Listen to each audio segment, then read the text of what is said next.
Take action. Not hasty if it isn't required, but don't lose much time. Here's the time to act. When the idea is hot and the emotion is strong. That's the time to act. You say, Mr. Rohn, I'd like to have a library like yours. See, if you feel strong about that, what you got to do is get the first book and then get the second book. Before the feeling passes and before the idea gets dim, action pronto, action immediate, action as soon as possible. Because if you don't, here's what happens. We call it the law of diminishing intent. We intend to when the idea strikes us. We intend to when the emotion is high. But now if you don't translate that into action fairly soon, now the intent starts to diminish. And a month from now it's cold. A year from now, can't be found. So act. Set up a discipline when the emotions are high and the idea is strong and clear and powerful. That's the time to set up the discipline. Somebody talks about good health and you're stirred. Say, right, I need to get a book on nutrition.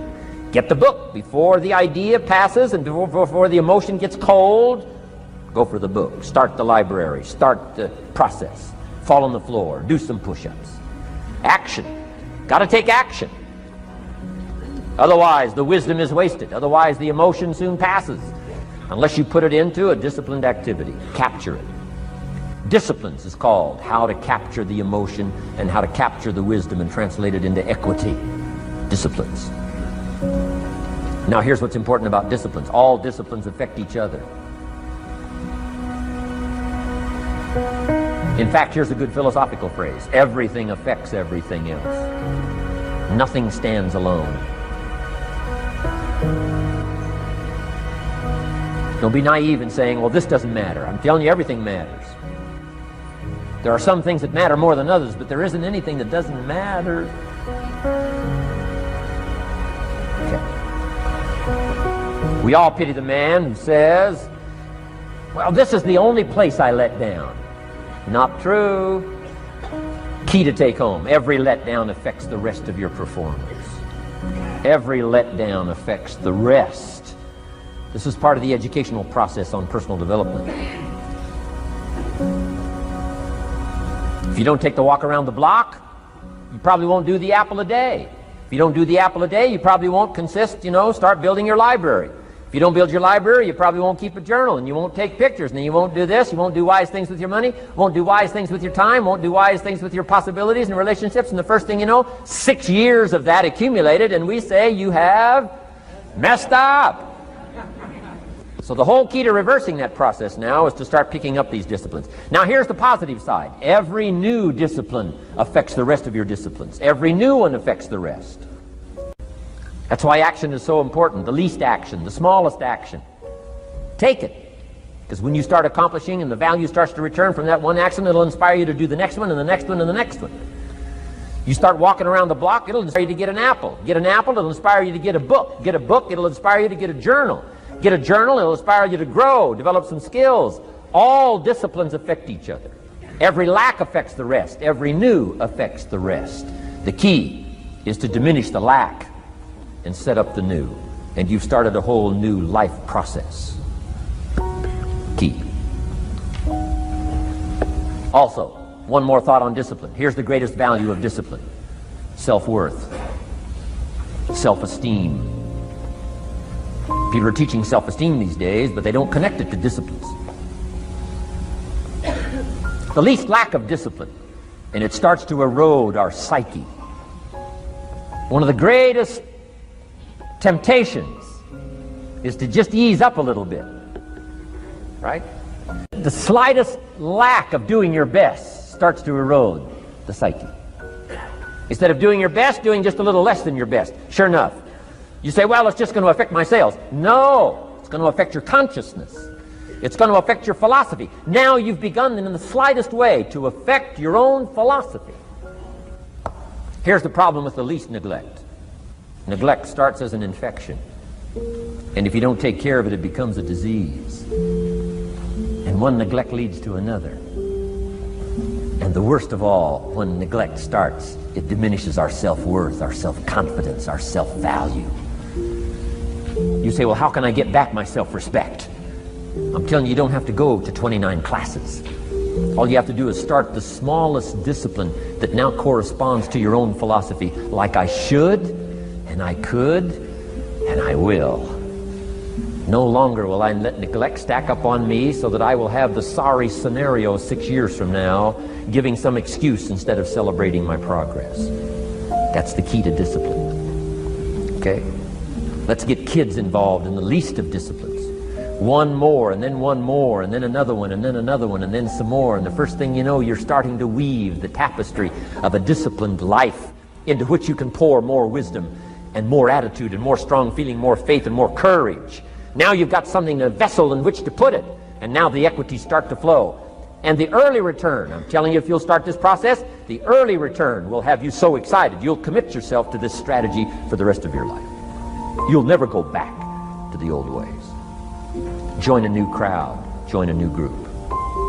The disciplines to do it. Take action. I recommended the last time I was here the little book, Richest Man in Babylon, and I said I've lectured now to over 3 million people in the last 33 years, and I've recommended this little book to almost all of them, I think. Guess how many have actually gone and got this little book? Answer, very few. My best guess is 10%. Such an easy thing to do. In that last seminar, right, I suggested this little book, number one, is easy to find. Number two, it's easy to buy. The most you can pay for it, $6, $7, $8. You can borrow that from your kids. And number three, it's easy to read. It's in story form. That's why I use it for teenagers, teaching them how to be rich by 40, 35 if you're extra bright, much sooner if you find a unique opportunity. But if it's easy to find and easy to buy, and if it's easy to read, why wouldn't everybody go get it? We don't know. What do you know? You don't know. I don't know. Nobody knows. Here's how profound it is. Some do and some don't. Now here's the numbers. About 10% do.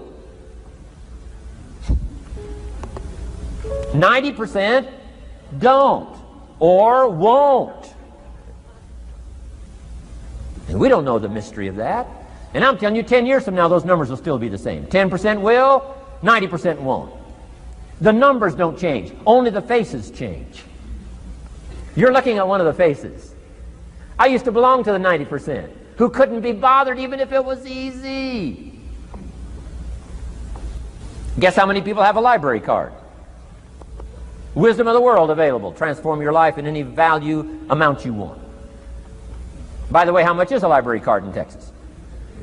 Free. Here's what free is. Easy. I mean, it can't be any easier than free. Somebody says, well, would you bring it by? Well, no. At least you got to go get it. No. Wisdom of the world available. Transform your life spiritually, socially, personally, economically, and every other way. Teach you how to be rich and powerful and sophisticated and healthy, influential. How many people have a library card? Answer, 3%. 95, 97% couldn't be bothered. Guy specializes in happy hour, but he doesn't have a card. And now readily and quickly blames the government and blames his company and blames policy and blames the pay scale. When if he only knew, if he joined the 3%, here's my advice to you today. Walk away from the 97%. Don't talk like they talk. Don't act like they act. Don't go where they go. Don't specialize in what they specialize in. Throw away the blame list they cling to. Start you a new life. You say, well, is it as simple as getting a library card and the 3%? And the answer is, of course. Of course. That's how easy this stuff is. This is so easy. It's so simple. It's not complex. You don't need a 2,000-year-old guru. You don't need multi-track affirmations. I'm telling you, don't. Affirmation without discipline is the beginning of delusion. Don't let somebody sweep you into some contrary way to nature itself says, unless you labor. The miracle of the seed and the soil and the seasons and God and all the other stuff that's available, sunshine and rain, that's not available to you by affirmation. It is only available to you by labor.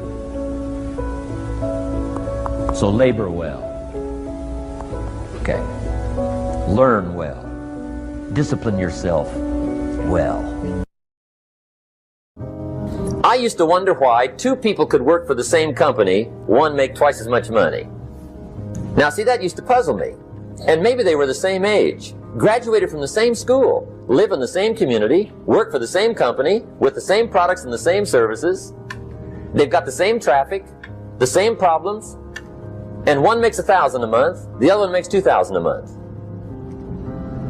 Now that was my puzzling question. Why would this long list be the same and the money twice as much?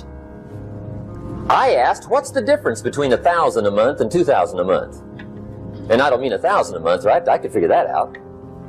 But what makes the difference? Why would one person do twice as well, 3 times as well?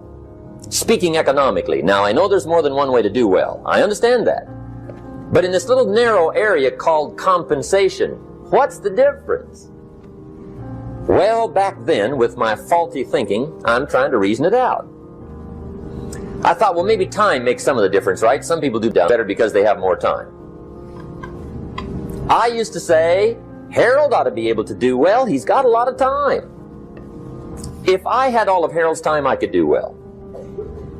Now, that's got to be dumb, right? Number one, you can't get somebody else's time. A guy says to me one time, he says, you know, if I had some extra time, I could make some extra money. I said, then forget it. There isn't any extra time. Now, if you can't get more time, which you can't, what could you get more of that would make a difference in economic results? And here's the key word.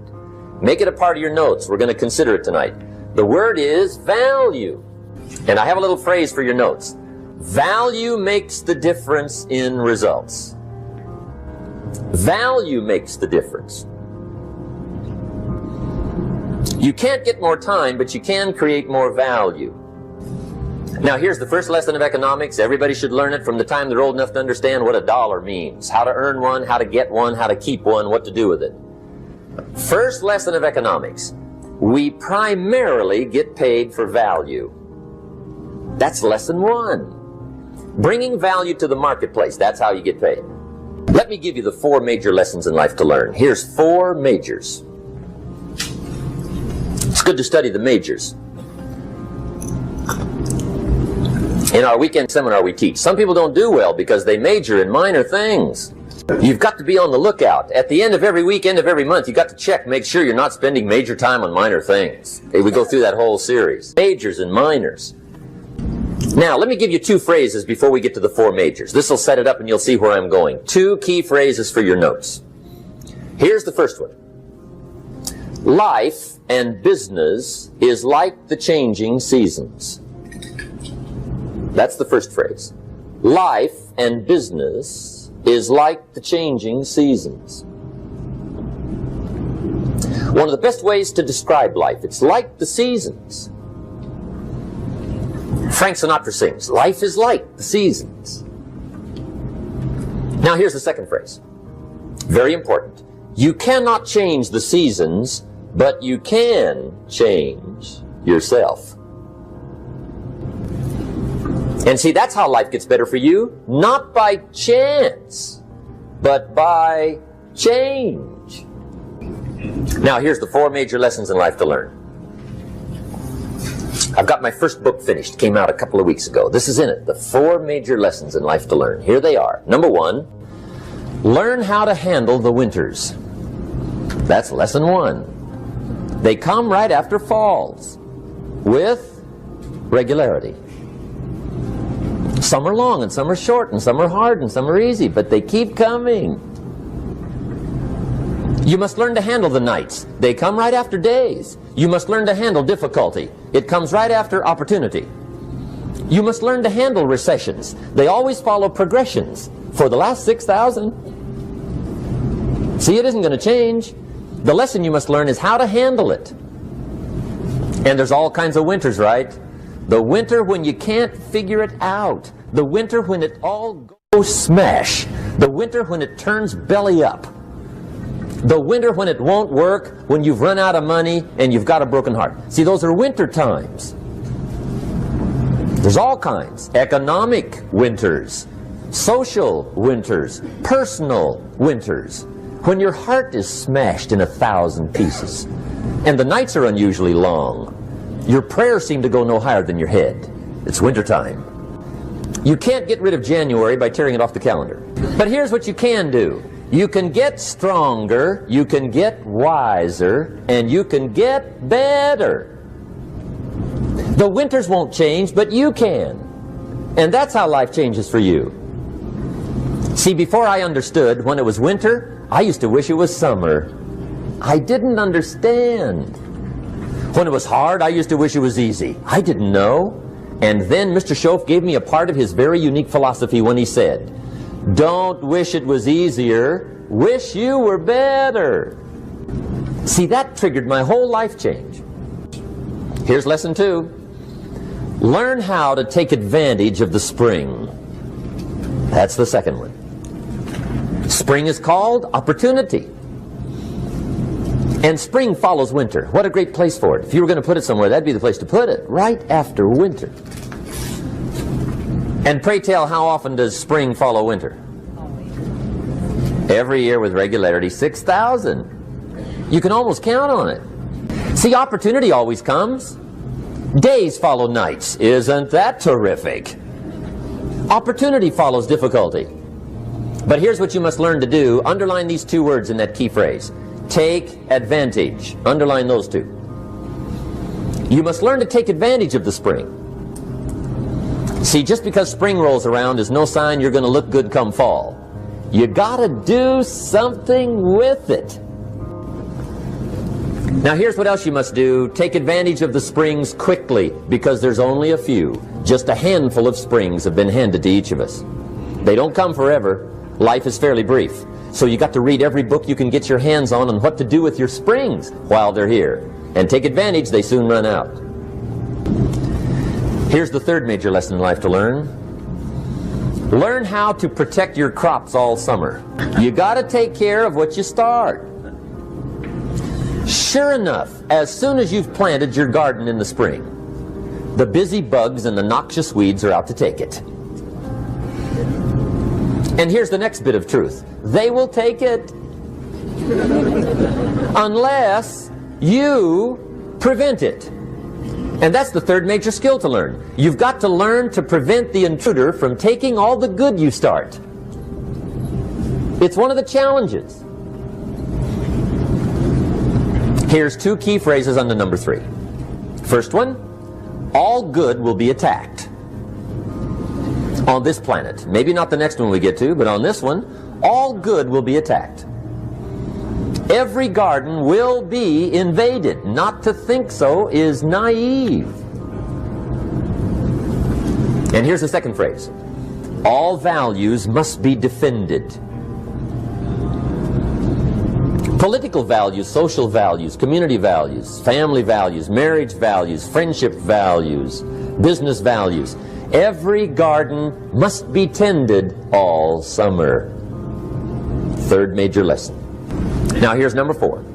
Fourth major lesson in life to learn. Learn how to reap in the fall without complaint. Learn to reap come harvest time without complaint. Take full responsibility for what happens to you.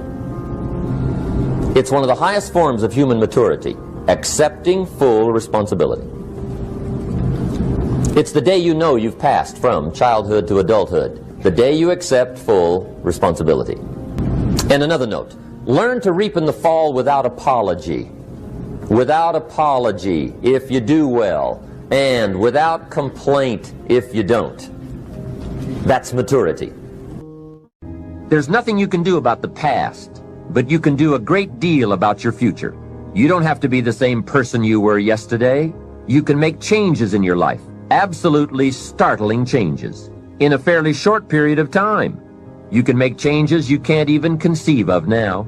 If you give yourself a chance, your abilities will grow. You have untapped talents and potential that you haven't even reached for yet. And as time goes on, you'll be able to reach deeper and deeper. The first thing you'll know, you'll be able to do things you never thought you could do. You'll be able to handle things you never thought you could handle. You'll have ideas that you've never had before. All of this is sparked by the goal-setting process. When you know what you want, and you want it badly enough, the answers will come to you. I can't tell you why it works. All I know is, it works. Give yourself a chance to become all you can become, and to accomplish all you can accomplish. Let me give you a Bible philosophy that teaches how to get whatever you want. Here's what it says: ask. That's it. Ask. Of all the important skills to learn in life, be sure to include the skill of asking. What does ask mean? Ask means, what do you want? And the complete formula is staggering. It says ask and you will receive. Hey, we ought to look into that. The man says, yes, but you work where I work. By the time you struggle home, it's late. You've got to get a bite to eat, watch a little TV, and get to bed. You can't sit up half the night and ask. And this guy is behind on his bills. He's a good worker, hard worker, sincere, but you've got to do better than work hard and be sincere all of your life. You'll wind up broke and embarrassed. You've got to be better than a good worker. You've got to be a good asker. Let me give you some key points on this asking and receiving, setting goals, asking of life. Here's part of the philosophy that helped me to change. First, asking starts the receiving process. Asking is like pushing a button, and all this machinery starts working, mental and emotional machinery. I don't even know how it works, but I do know it works. There are a lot of things you don't need to know how they work. Just work them. Some people are always studying the roots. Others are picking the fruit. It all depends on what end of it you want in on. So asking is the beginning of receiving. Second, receiving is not the problem. You don't have to work on receiving. It's automatic. So if receiving is not the problem, what is the problem? It's failing to ask. The man says, I see it now. I got up every day this year and hit it hard, but nowhere in my house is there a list of what I want from my life.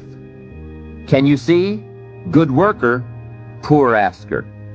Third, receiving is like the ocean. There's plenty, especially in this country. It's like an ocean here. Here, success is not in short supply. It isn't rationed, so that when you step up to the window, it's all gone. No. Well, if that's true, what is the problem? Well, the problem is some people go to the ocean with a teaspoon. Have you got the picture? A teaspoon. What I suggest you do in view of the size of the ocean is trade your teaspoon for at least a bucket. And you will look better at the ocean with a bucket. Kids won't make fun of you. Now here's something else to remember about asking. There are two ways to ask. One is ask with intelligence. It didn't say ask intelligently, but I'm sure it meant that. Don't mumble.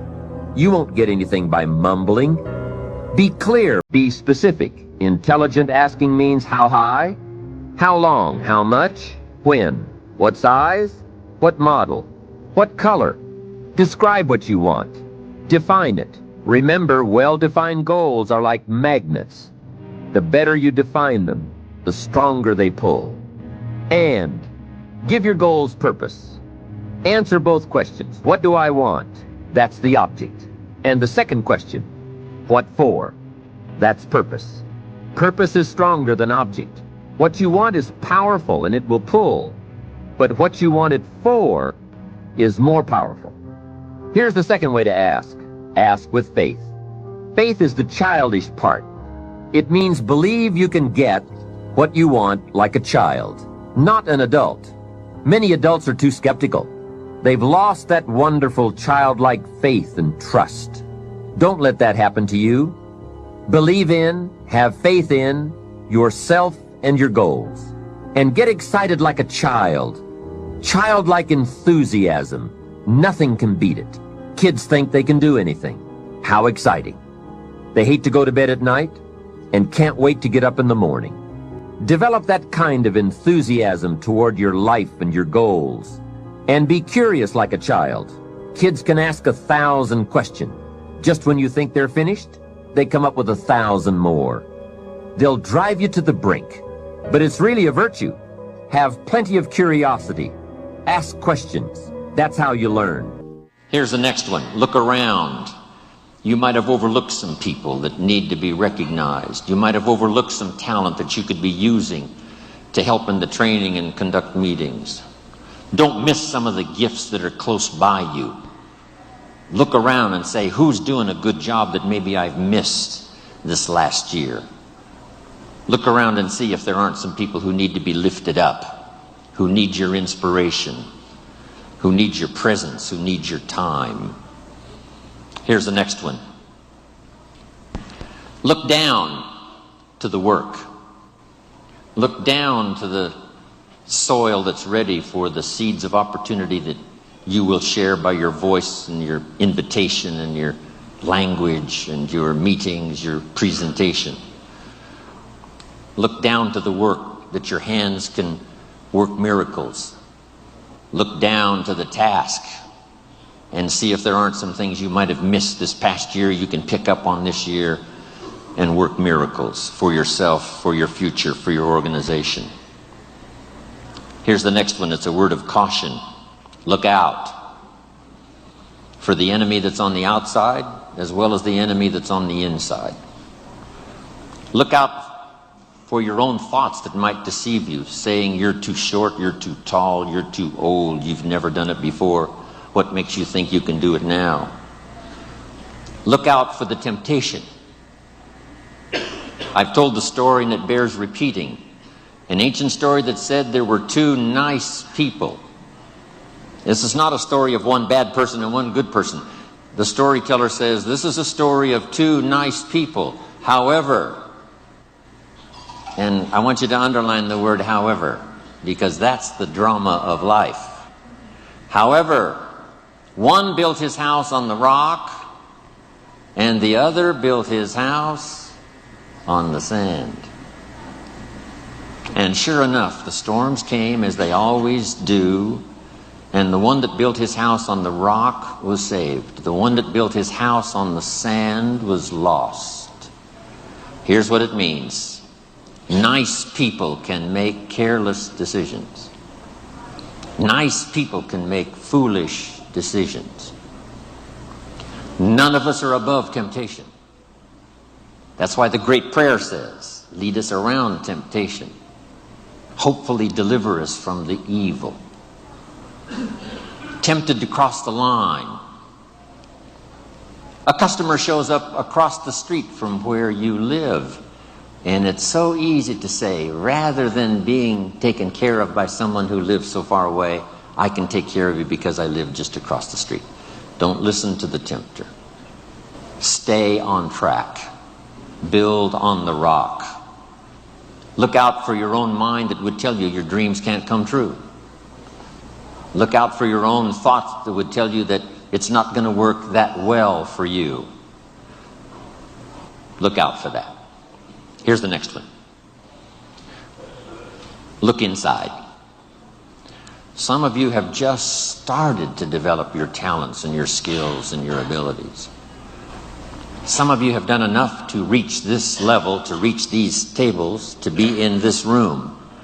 But I promise you, if you go home and take another look inside, here's the question to ask. What else could I develop of my mind and my spirit and my talents and my ability that would make me more valuable to myself, to my family, to my organization? What else could I do? How far could I reach inside for something I haven't found yet? Here's the next one. Look up to the God that made us all, to a higher power that's still within reach.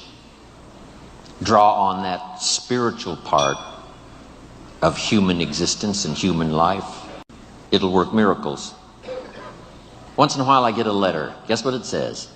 Dear Mr. Rohn, while you travel the world, please remember, we pray for you.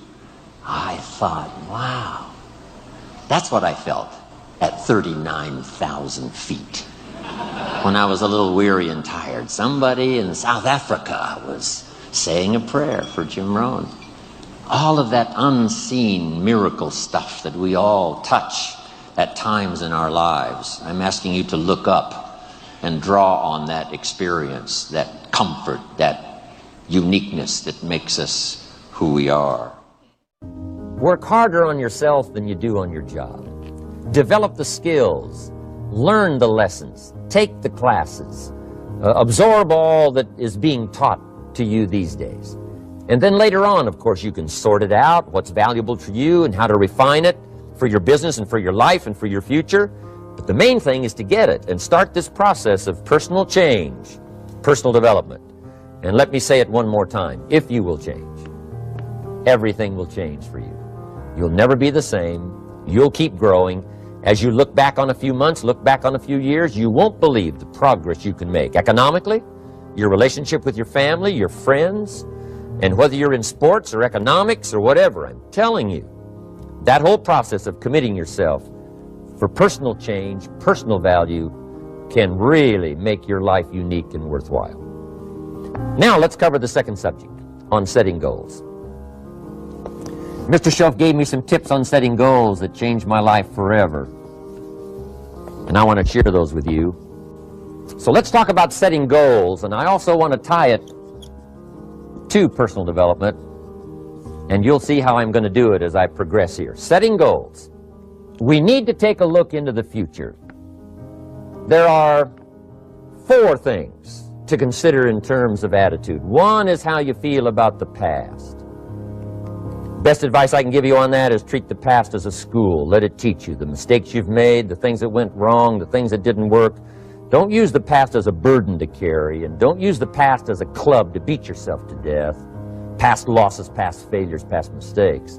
But let the past be a school. Tough school maybe. We've all been through some tough stuff. So if you feel good about the past, draw from it for experience and let it teach you. Then next is how you feel about the future. We've got to have the future well designed. The future is called the promise. And here's what we teach in our leadership series.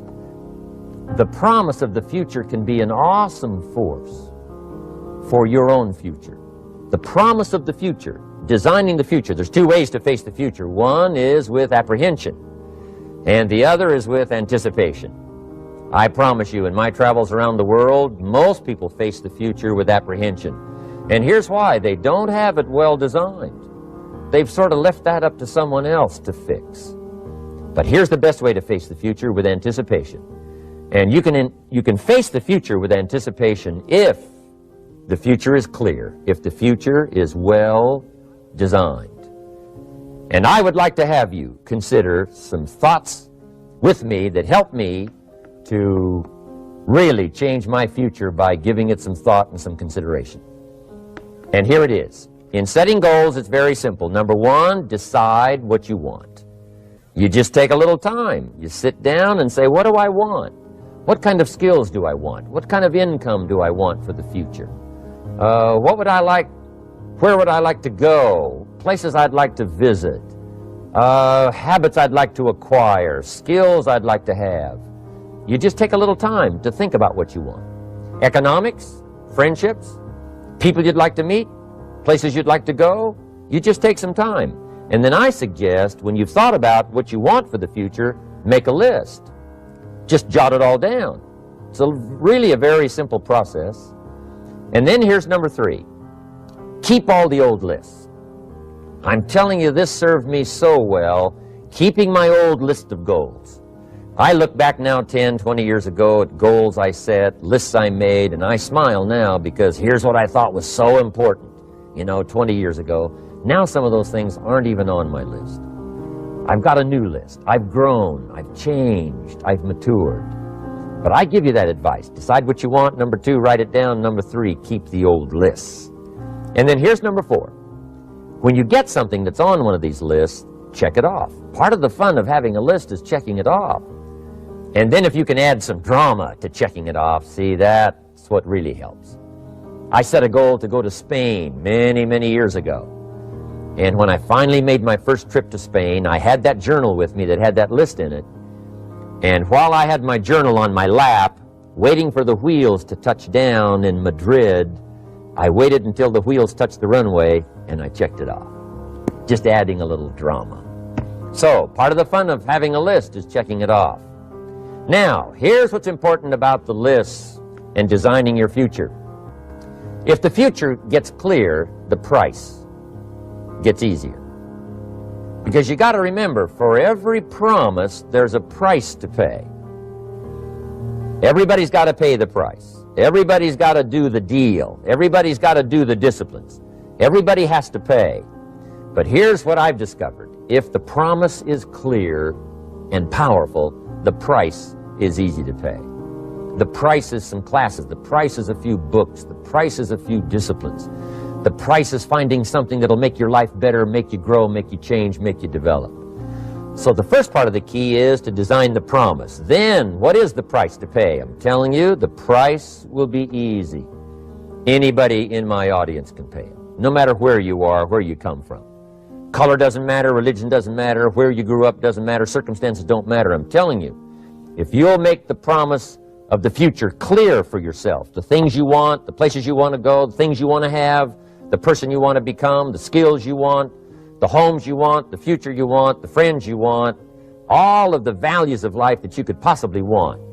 If you'll make that clear, make those lists, and be serious about it, I promise you it's an easy price to pay. Anybody can pay it. And the best advice I can give you is, if I can do it, you can do it. Farm boy from Idaho, raised in obscurity, I changed my life, turned it upside down, turned it all around, found economics, found future, found promise, and if I can do it, you can do it. So, start setting your goals and see if you can't get a better excitement going for the things you want to accomplish for the future. One of the major reasons for setting goals is for what they make of you in achieving them. My teacher advised me when I first got started at age 25, he said, "Jim, why don't you set a goal to become a millionaire?" He said, "It's got a nice ring to it. You know, enough zeros to impress your accountant." And he said, "I'm here to help you. You're only 25 years old. You've been to 1 year of college. You've got a beautiful family, every reason to do it. Why don't you set a goal to become a millionaire?" And he said, "Here's why." And I thought, he doesn't need to teach me why. Wouldn't it be nice to have $1 million? He said, "No, then you'll miss it." He said, "Here's why. For what it will make of you to achieve it." I'm telling you, that statement changed my life. Set the kind of goals that will make something of you to achieve them. He said, "Now, once you become a millionaire, what's important is not the money." I thought, that's kind of strange teaching. He said, "Honest, it isn't important." He said, "You could just give the money away." Now, I did better than that. I lost it all. By the time I was 31, I was a millionaire. By the time I was 33, I was broke. And I'll tell you a little bit about that story later. But when I lost all my money, guess what? I found out Mr. Schoaf was right. What was valuable was not the money. What was valuable was what I became to earn the money. The skills I had, the knowledge I had about the marketplace, the values that I had going for me, they were more valuable than the money. And here's an important statement to remember. It's not what you get that makes you valuable. It's what you become. So part of the key here is to set the kind of goals that will make something of you. Don't set them too low so that you don't have to grow and you don't have to read and you don't have to try and you don't have to stretch. Don't set them too low. And then don't sell out. Don't go for something that's going to cost you your virtue or cost you your values or sell out your principles. There's a good middle road here to follow. Goals that will inspire, goals that will help you grow, change, develop, and become better than you are. Okay, now let's talk about financial independence. How to become rich by 40, 35 if you're extra bright, much sooner if you find an opportunity like I did. Let me show you how I did it. Financial independence. I like the phrase financial independence. Some people are a little bit concerned about using the word becoming rich or becoming wealthy, and I can understand that. I struggled a little bit with this. Is it okay to go for becoming rich, go for becoming wealthy? And maybe that's a bit too strong a word or strong a term. So here's what I've come up with that I think is comfortable for me, and that is how to become financially independent. I think it's every person's heritage here, especially in America, to become financially independent. Now, let me give you my definition of financial independence. Financial independence is the ability to live from the income of your own personal resources. Financial independence. Now, it depends on how you want to live. If you need $2,000, $3,000 a month, if you need $4,000 or $5,000 a month, if you need $10,000 a month, some people may need, $100,000 a month. But whatever you would need to live, and you could earn that living from the income of your own personal resources, that's what I call financial freedom, financial independence. And let me show you how to acquire it. If you start at age 15, between ages 15 and 35 is 20 years. And in my personal opinion, based on my own studies and my own experience, 20 years, in my opinion, is enough time to become financially independent. If you're not, you don't live in the wrong country. Probably what's happened is you have the wrong plan. And it's easy to be a nice person with the wrong plan. I found that when I was 25 years old. I was broke at age 25, and I was a nice guy. You would have liked me. But I'm telling you, my plans up until then, especially my financial plan, left me broke. I totally changed it the next 6 years, and I became financially independent. So I know what I'm talking about. It is possible in a reasonable amount of time, 15 to 35, whatever, 20 years time, enough time. You can do it in a much shorter period of time, like I did if you want to. But this is a reasonable enough time. But here's number one. First of all, you got to have the right philosophy. Philosophy is our ability to gather knowledge and sort through it and decide what's valuable. To develop a philosophy about life, a philosophy about our health, a philosophy about our family relationships, a philosophy about economics. And if you develop the right philosophy, that's what helps to set this sail so that in 6 years it takes you where you want to go, instead of winding up like I did that first 6 years of my economics, broke, no money, empty bank account. The right philosophy. Now let me give you a couple of philosophies to consider. Here's the first one. It's called the philosophy of the poor. And here it is. Poor people usually spend their money and invest what's left. That's the philosophy of the poor. Now here's the philosophy of the rich. Rich people invest their money and spend what's left. And here's the startling answer. It really doesn't matter what the amount is. What's most important is not the amount. What's really important is the philosophy. So I would ask you to adopt this philosophy of spending after you have invested. Invest first, then spend. And I've got a little formula that I'm going to share with you. Now, what should a child do with $1? I mean, there's a lot of debate going on, I'm sure, across the country on what a child should do with $1. Here's one opinion. It's only a child and it's only $1. What difference does it make? Well, in my opinion, it makes all the difference in the world. A person's economic future starts with a child with $1. Somebody says, oh, no, you're only young once. Let him spend it all. Well, when would you hope that would stop? Somebody says, well, wait till he's 50 and broke like me, and then he'll learn. Well, no, we don't want to wait that long. If I would have known earlier than age 25, I would have changed. In high school, if they would have had classes called Wealth 1, Wealth 2, I'd have taken both classes. I would not have waited until age 25. So, the earlier the better. So, what should a child do with $1? Here's the simple premise to begin with. Don't spend it all. And if a child wants to spend the whole $1, you got to say, hey, don't spend it all. Don't spend it all. They'll say, why not? It's my $1. I earned it. You say, I know you earned it, but don't spend it all. They'll still say, why not? Say, let me show you why not.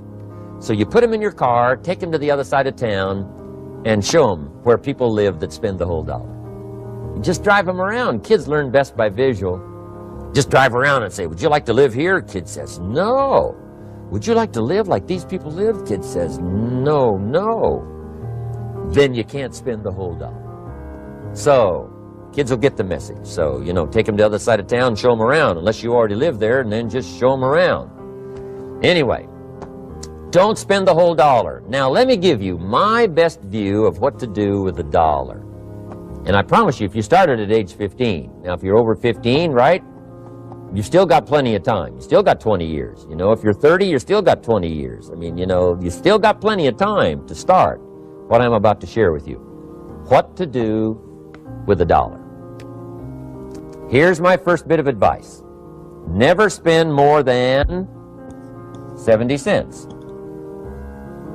Never spend more than 70 cents. Now, you got to pick some number, and the number you pick is going to be determined by your philosophy.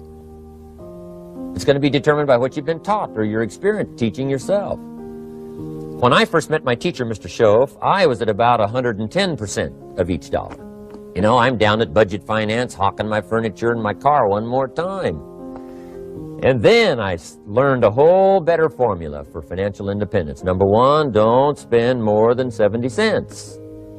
Now, kids say to me, well, okay, what do I do with the other 30 cents? And here's what I teach them. 10 cents for charity. Charity or church, or helping people that can't help themselves. 10 cents to support worthy projects. Projects that you feel good about. 10 cents out of every dollar. It's called being generous with part of what you've taken out of society. Now, in my opinion, nothing teaches us character better than generosity. No class, no teacher, no book teaches character better than generosity. And the best time to start is when the amounts are small. And I know if kids learn these lessons well, they'll give a dime out of a dollar, help people that can't help themselves, support worthy projects. Or if you belong to a church, they teach tithe, peace of. That's very important. Now, because when the amounts get larger, sometimes it's a little more difficult. You know, giving 100,000 out of a million, someone says, oh, if I had a million, I'd give 100,000. I'm not sure. That's a lot of money. So the time to start is when the amounts are small. 10 cents out of the dollar. Okay, next 10 cents I call active capital. Active capital means do something to make a profit. Active capital. Set aside a portion of your income. Wages are okay, but I'm telling you, wages will make you a living. Profits will make you a fortune. So set aside part of your income as capital, called active capital. Any kind of project you can possibly think of, you can possibly come up with. I'm going to write a new book, I think, for kids. I think the title is going to be, Of Course Kids Should Pay Taxes. It's kind of an interesting title. In California, kids do pay taxes. When a child walks into 7-Eleven, buys something that costs $1, the proprietor says, give me 7 more pennies. And the child says, hey, what's these 7 pennies for? And the proprietor says, that's the taxes. Kid says, well, hey, I'm only 8 years old. Proprietor says, congratulations, you're my youngest taxpayer. Give me the money. So in California, where I live, kids do pay taxes. Big question is, should they? And my book will answer that question. Of course, kids should pay taxes. Nothing is for free. If you want to ride your bicycle on the sidewalk instead of in the mud, you got to pay the 7 pennies. Nothing is free, so we all have to pay. So, 10 cents out of your living, out of the money you earn, set aside for capital.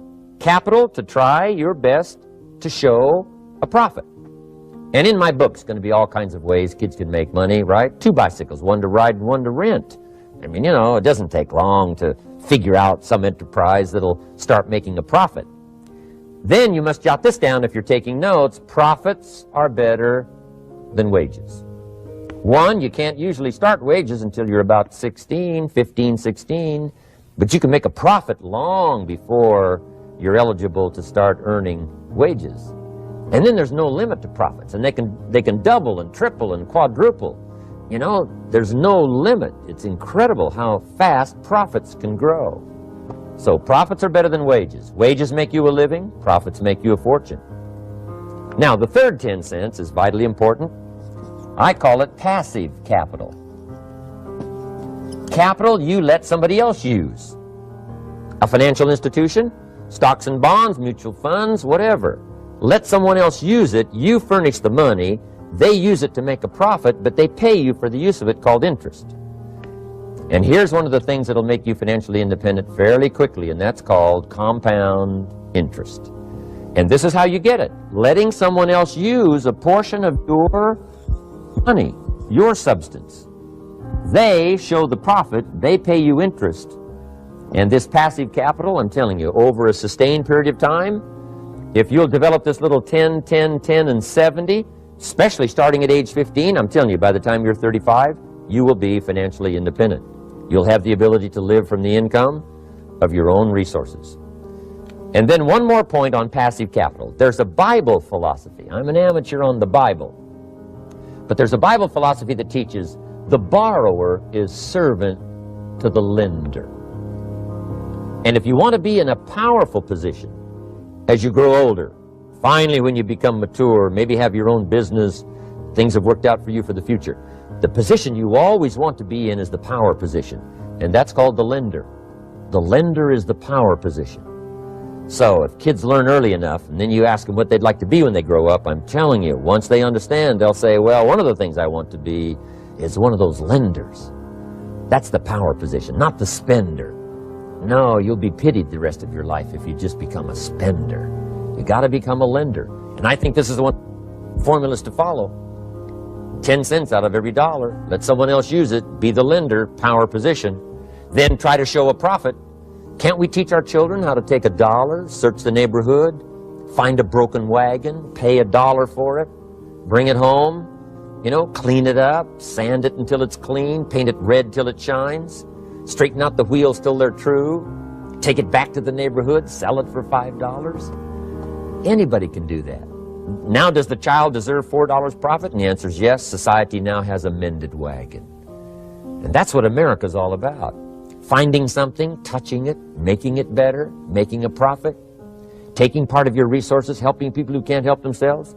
Let someone else use it to make a profit. Some projects require more capital than one person has. Exciting. And then let them pay you for the use of it. America's had this philosophy now all these years. Communism has taught all these years capital belongs in the hands of the state, not in the hands of the people.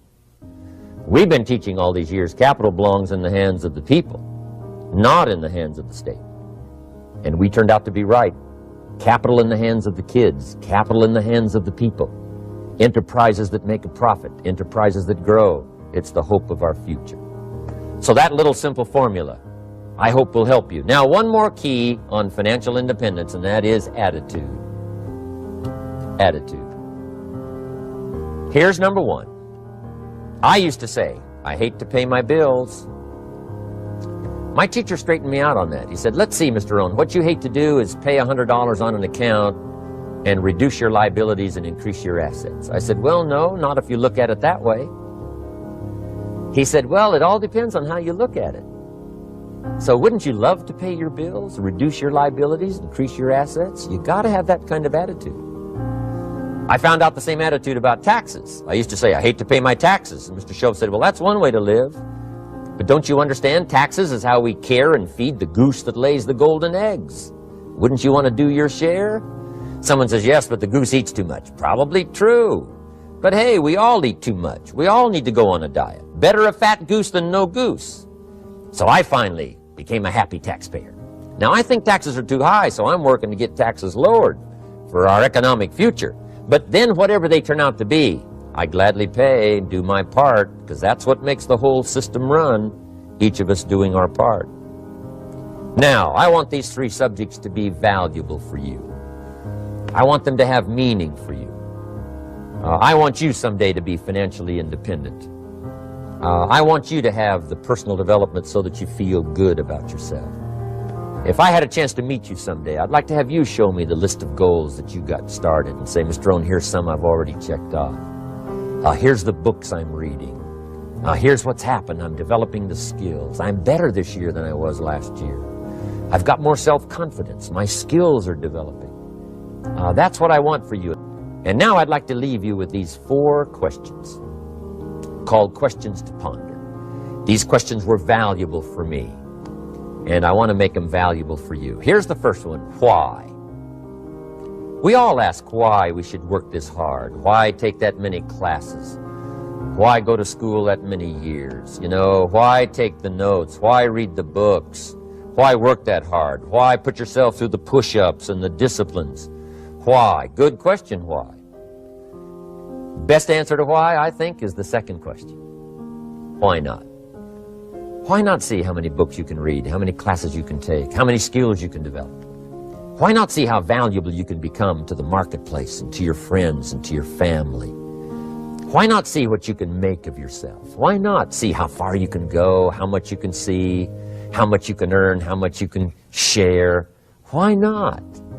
That's the heritage all of us have, in America especially, is to see what we can make out of our lives now that we've been given this extraordinary opportunity. Now, my third question I'd love to ask you in person. But since I can't do it in person, I want to ask it of all of you. But I want you to take it personally. And my third question is, why not you? Why not you? With good self-esteem. Why not you starting to change and setting goals? Why not you starting to make progress toward financial independence? If I can do it, you can do it. I wished I had a lot more testimonials here today besides mine. A whole steady stream that would come by and tell you their story. Someone who started with nothing, finally run a big enterprise. A mother who was on welfare, now she owns her own business. In addition to my story, I wish I had a lot more. And if all of them told their story, guess how they would probably wind up their story? They'd probably say, just like me, why not you? If we can read, you can read. If we can change, you can change. If we can figure it out, you can figure it out. If we can turn it around, you can turn it around. There isn't anything you can't accomplish. That's what those testimonials would say. And so I want to say it to you personally. Why not you? You've got the brains, you've got the stamina, you've got the vitality, you've got the interest, you've got your life ahead of you, you've got the future. You can do it. If anybody can do it, you can do it. If one of us can do it, hey, we all can do it. And now here's my last question. Why not now? This is a good time to set your goals, work on yourself, work on your skills. What a good time to get it together. What a good time to start this process. Personal development, growing, changing, developing, having a good plan for your money and for your life and for your future. Why not now?